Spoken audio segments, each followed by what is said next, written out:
verdade é massa! Mulher entende mulher, mulher entende mulher, massa! Estamos começando mais um Mulher Entende Mulher. É muito legal ter a sua companhia. Melhor ainda é ouvir a sua voz com alguma pergunta ou contando alguma experiência. E pode ser aqui no nosso WhatsApp, viu? 0800 929 1515.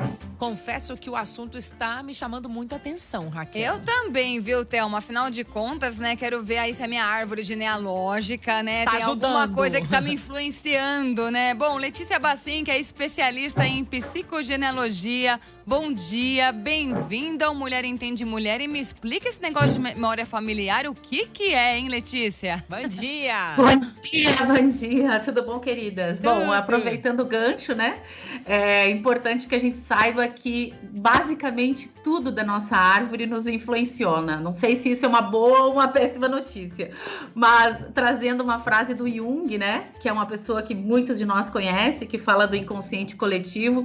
Ele dizia assim: até que te tornes consciente, o inconsciente vai dirigir tua vida e tu vai chamar destino. Puxa. É basicamente essa máxima que rege o olhar da psicogenealogia. Que Então, legal. a Anne Ancelan, que era uma advogada como eu e que, de repente, ela entra nessa jornada do estudo da mente, era uma doutora em psicologia, na corrente freudiana, ela dizia assim: somos menos livres do que pensamos.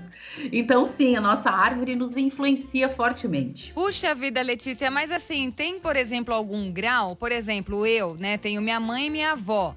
É mais a minha avó, assim, minha mãe que me influenciam ou pega desde e vai lá, tataravó, por É que exemplo? a gente nem conheceu. É. Exatamente, inclusive quem não conhecemos. A Anne Ancelan, ela remontava 7, 8 gerações. Nós, na psicogenealogia evolutiva, falamos que a gente está conectado a 7 gerações.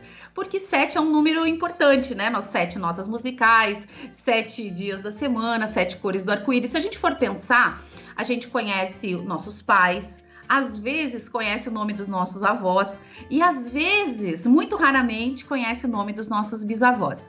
Mas na psicogenealogia a gente aprende que e na ciência, né, porque essa é uma corrente científica, de que nós temos no nosso DNA 90% de memória epigenética.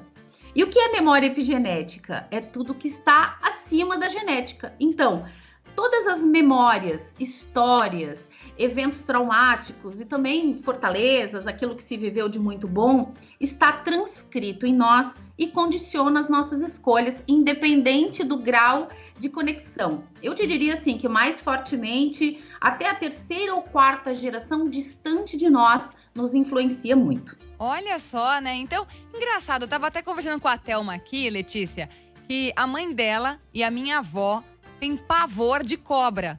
Por exemplo, não pode ver nem na televisão, por exemplo, que já fecha o olho, né? Enfim, é pavor mesmo, né? Enfim, será que tem alguma coisa a ver com algum antepassado, assim, alguma história que tenha passado a pessoa? Tem. Quando a gente fala, a gente decodifica. A psicogenealogia a gente chama de uma ferramenta de autoconhecimento com forte impacto terapêutico. Então, quando a gente vem para decodificar as síndromes do pânico, a gente vai olhar no sistema familiar quem viveu uma memória conflitiva, porque quando a gente vive um drama, um choque, uma picada de cobra, por exemplo, eu registro no meu corpo, nas minhas células, tudo aquilo que eu tô vivendo naquele momento de dor, de medo, né? Em relação aos meus 5 sentidos. Então, tudo isso fica registrado e eu acesso esse medo de cobra a partir... Na nossa mente, nós temos uma divisão. O neocórtex, que é aquilo que a gente pensa, o cérebro límbico, que é o emocional, e o reptiliano, que é aquele que assegura a nossa sobrevivência. Então, se alguém no sistema de vocês foi picado por uma cobra, é como se o sistema, como um mecanismo de defesa, dissesse: cobra é perigoso. Em algum momento, alguém viveu alguma situação dolorosa, né, com uma cobra, e que você automaticamente tem medo de. Então, a gente precisa descobrir quem viveu isso, para que a gente possa decodificar uma síndrome do pânico, por exemplo. Gente, é um HD, né? Falou Memória. bem. Eu ia falar disquete, mas ainda bem que você falou HD. A gente achando que esse negócio de computador é coisa nova. Não. Tá tudo aqui Nosso dentro. cérebro. Que coisa incrível, gente. Então, Thelma, daqui a pouco a gente quer saber também da Letícia Bassim, que é especialista em psicogenealogia. Ela comentou sobre a questão de síndrome do pânico, né? E no caso amoroso, será que aquele dedo podre que você tem e tal deve ter alguma coisa a ver com a escolha da sua mãe, da sua avó, da sua bisa? Já, Já hein? sei em quem eu vou colocar a culpa. Já. Mulher entende mulher. Estrelinha de Paulo e Paulino com Marília Mendonça. Mulher entende mulher. Hoje recebendo Letícia Bassim, que é especialista em psicogenealogia. Agora conta pra gente, vai Letícia, aquela questão de dedo podre, né? Por exemplo, no relacionamento eu só escolho, né, aquele lá que não presta, tal, não sei o quê. Pode ter alguma coisa a ver aí com o nosso antepassado? Tem tudo. Quando a gente fala de psicogenealogia, a gente diz que nós acabamos repetindo os padrões do nosso sistema familiar para ressignificar as dores. Então, o lema é ressentir, sentir de novo para ressignificar. Então, vamos dar um exemplo para ficar mais claro. Imagine que a gente tem no sistema familiar uma avó que foi abandonada no altar. E aí, de repente, eu sou uma neta desta avó que tem o mesmo nome que ela, né? E aí eu acabo vivendo alguns abandonos. E não sei por quê, né? Meu marido me abandonou, meu filho foi para fora de casa, me abandonou, me sinto abandonada e não entendo por quê. E, na verdade, a gente acaba repetindo esse padrão não como um drama, como um karma ou como um castigo, mas como uma oportunidade de ressignificar aquele primeiro abandono. Mas aí como E muitas vezes eu me chamo do mesmo nome que minha avó. Então, quando vocês perguntaram lá no início, mas para onde olhar? Um primeiro olhar eu carrego o mesmo nome que algum antepassado? Se sim, eu preciso conhecer a biografia desse antepassado, porque é muito provável que a gente esteja vivendo repetidamente a vida dele ou dela para ressignificar. Gente. Nossa, então aquela coisa de dar Júnior no nome, né? Você já tem que pensar, falar assim, vai ter o mesmo nome. Deixa eu estudar a história que aconteceu da pessoa, né? Não é? Mas vem cá, tem como quebrar isso? Tem. Vamos dizer que 4 gerações têm medo de cobra. Vamos quebrar isso aqui. Daqui pra frente vai ter não. Como é que é? Exatamente. Então a gente vai olhando para o evento programante. Eu até queria citar, por exemplo, aqui a gente tem Rodrigo Mussi, né? Que é um ex-BBB que se acidentou de carro recentemente. O pai dele morreu num acidente de carro. Dentro da psicogenealogia, a gente chama isso de síndrome de aniversário. O drama faz aniversário. Então, até, como disse o Jung, né? Até que a gente se torne consciente desse padrão, e que não é o padrão que a gente tem que olhar, é para a dor do abandono, né? Rodrigo Mussi saiu de casa, os pais se separaram aos 8 anos, ele é expulso de casa, pelo menos é o que a gente tem na internet, né? Aos 12 pela mãe, aos 18 pelo pai, e a gente vai repetindo esses padrões de abandono. E ele se acidenta aos 36, que é um ciclo de 8. Então, quando a gente vai vendo, a gente tem alguns padrões de repetição. Até que eu olhe para isso, tire isso do inconsciente, que representa 95% da nossa mente, traga a luz da consciência, faça uma compreensão desses conflitos, e aí sim eu começo a exercer o meu livre-arbítrio, que são escolhas feitas de fato por mim. Marília Mendonça é um outro exemplo. Marília Mendonça, a mãe, né? A gente acabou de ouvir uma música dela. Isso. A mãe fica órfã aos 2 anos. Ela, quando ela engravida, ela entra em depressão. Por que ela engravida? Por que ela entra em depressão quando ela engravida? Porque no inconsciente dela, ela tem uma informação de que mães morrem prematuramente. Crianças ficam órfãs prematuramente. Meu Deus! E ela acaba repetindo, o que nós chamamos de síndrome de aniversário, o mesmo conflito. E aí, se a gente fosse olhar sob a ótica da física quântica, a gente atrai aquilo que a gente tem dentro. Gente, eu tô arrepiada com isso, Thelma Emerick. Nossa, eu também não sabia. Nossa, a Letícia tá esclarecendo Mas pra é gente muito muita difícil coisa. de entender. Mas no caso, a pessoa tem que procurar um profissional. Como é que é? O ideal é procurar um psicogenealogista, que é um profissional capacitado para estruturar a árvore genealógica, compreender os programas inconscientes e trazer novos significados. Além da árvore, a gente tem outras ferramentas. Então, a análise do nome, né? Usando a colega Raquel. Então, a gente analisa os arquétipos de Raquel. Então, por exemplo, Raquel, na Bíblia, que é um arquétipo, né? Ela viveu uma relação triangular. São 2 mulheres e um homem. Outra informação arquetípica de Raquel na Bíblia é que ela morre no parto, né?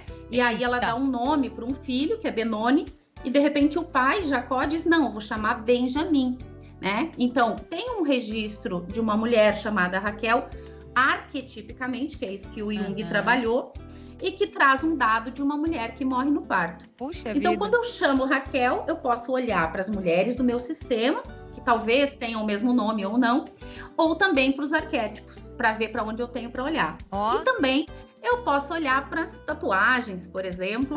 Nossa pele é um papiro e nós transcrevemos na nossa pele os dramas do nosso sistema familiar. Poxa Então, vida, Letícia, tem muita pra coisa. mostrar para vocês. Eu tenho uma já vamos tatuagem falar aqui. de tatuagem, então. Vamos falar também de pinta de mancha, que tem gente perguntando. E eu só vou deixar um comentário. Cadê a cegonha? já tem mais Letícia Bazinha aqui com a gente. Mulher entende mulher. Olha, Letícia, tem uma mensagem aqui. Eu vou deixar você ouvir, depois eu vou fazer uma pergunta em cima dela. Oi, meninas, bom dia. Eu sou a Ana Maria Ferreira. Oi, Ana. O tema de hoje é muito interessante. Eu queria dizer que, então eu corto alguns galhos da minha árvore, porque tudo que eu percebo que vai acontecer comigo, que já veio do meu passado, a minha mãe, meu pai era alcoólatra, eu não aceito na minha vida. Não vou me casar com uma pessoa que bebe. Então eu não trago pra frente essas coisas. Minha mãe, ela é uma pessoa bem fechada. Ela não se abre, não fala te amo, essas coisas. E eu sempre falo pra minha filha e pras pessoas que estão ao meu redor.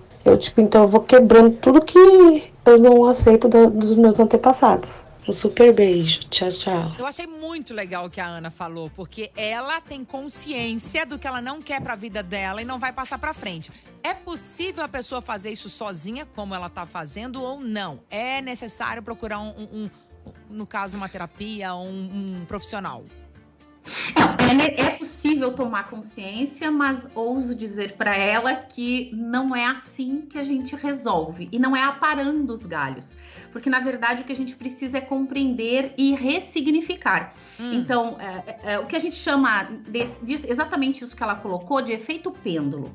O que vai acontecer? Quando eu tenho um pai ou uma mãe tóxicos ou que causam mal e me polarizo com eles, né? O que vai acontecer? E essa é a mecânica do transgeracional. Nós temos transcrito em nós, né, essas informações e alguém vem para dar novo significado. Ninguém corta nada. Até porque nenhuma árvore fica em pé sem raízes. Lembrando que os nossos antepassados não são os galhos, são nossas raízes. É verdade. Né? Então, o que vai acontecer? Os filhos, normalmente, se a gente imaginar um pêndulo, se eu me polarizo em relação à minha mãe e meu pai, os meus filhos vão se polarizar, vão ficar ao lado do meu pai e da minha mãe, para que eu olhe para eles sobre outra ótica e consiga compreender que muitas vezes um pai que é alcoólatra, ele tem também uma programação, talvez de um pai que foi tóxico, que bateu, que estuprou. Quais foram os conflitos vividos? Lembrando que nós somos um ser espiritual vivendo uma experiência terrena. Então a pergunta é: por que ou para que eu tenho o pai e a mãe que eu tenho? E aí, transformar a dor em força, em potência. E essa é a ferramenta da psicogenealogia, transformar o sentido da vinda da nossa vida no sistema familiar, que vem para trazer homeostase, e transformar isso, revelar isso como propósito de alma. E não cortar simplesmente os galhos, né? Tá aí, então, é um assunto que não dá pra fazer papum, né? É um assunto que vai a cada dia, tem que amadurecer, pensar. Por isso tem que ter também uma ajuda, né? Tem mais uma aqui, Letícia, sobre pintas e manchas. É o Jorge de Jandira que fez a pergunta, se podem ter a ver com o que aconteceu com o antepassado. Total. Bem legal a pergunta do Jorge. E eu atendi uma pessoa que a avó, ela tentou suicídio, ela se deu um tiro no peito. Meu Deus! O tiro saiu pelas costas, né? Então ela não morreu, mas sobreviveu, mas ficou a marca no corpo. Lembrando que tudo que acontece em nós, no nosso corpo, nós temos uma correspondência epigenética, uma memória mental do inconsciente familiar.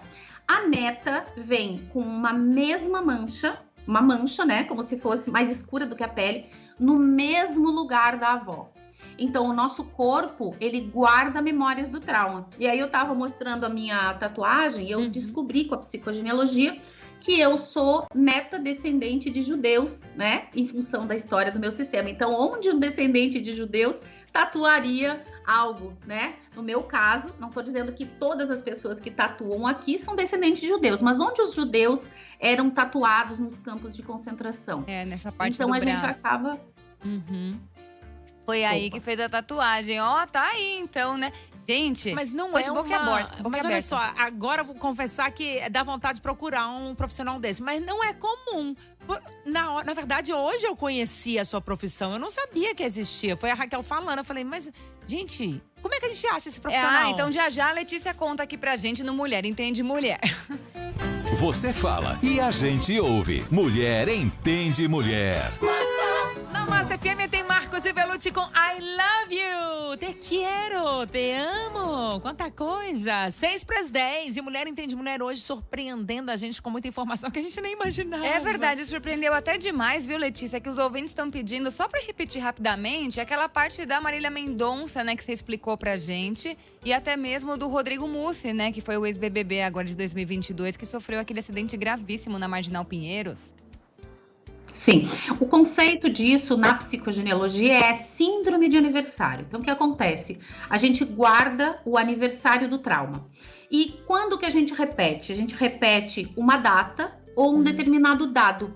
E nós repetimos muitas vezes em ciclos, né? O próprio Rodrigo Mussi repete um ciclo de um grande trauma que ele viveu, que foi a separação dos pais, quando ele tinha 8 anos. Então, ele se acidenta agora com 36, que é um múltiplo de 8, né? Então, quando a gente vai vendo, a gente vai vivendo ciclos. Nós podemos repetir um evento, por exemplo, na mesma idade e que um antepassado viveu um determinado drama. Se eu tenho um avô que morreu de acidente de carro aos 50 anos, eu, aos meus 50 anos, posso sofrer um acidente de carro e achar que é coincidência. E na psicogenealogia nós entendemos que não é coincidência, né? E a base disso é neurociência. O que eu tô falando aqui é mente, né? Nós atraímos aquilo que nós temos dentro. E em relação a Marília Mendonça, é um grande drama para qualquer criança perder a mãe, ficar órfã. E ela, né, traz essa história, inclusive ela estava escrevendo a biografia da mãe e da sua orfandade. O filho de Marília Mendonça também, a exemplo da avó, lembra que eu falei do efeito pêndulo? Fica órfão aos 2 anos ou quase 2 anos. Então, quando a gente menos percebe, a gente vai repetindo os traumas do passado para ressignificar. Então, atraímos com o sentido de trazer um novo entendimento e não como um castigo. Olha só, gente. Pra encerrar, como é que a gente acha esse profissional que não é uma coisa comum? Bom, bora lá. Na nossa página, psicogenealogia.liz, L-I-Z, é o perfil oficial, né, da formação, eu dou formação. Estarei em São Paulo também, dia 22, 23 e 24, com o Instituto I9C. I de igreja, 9, número C de casados.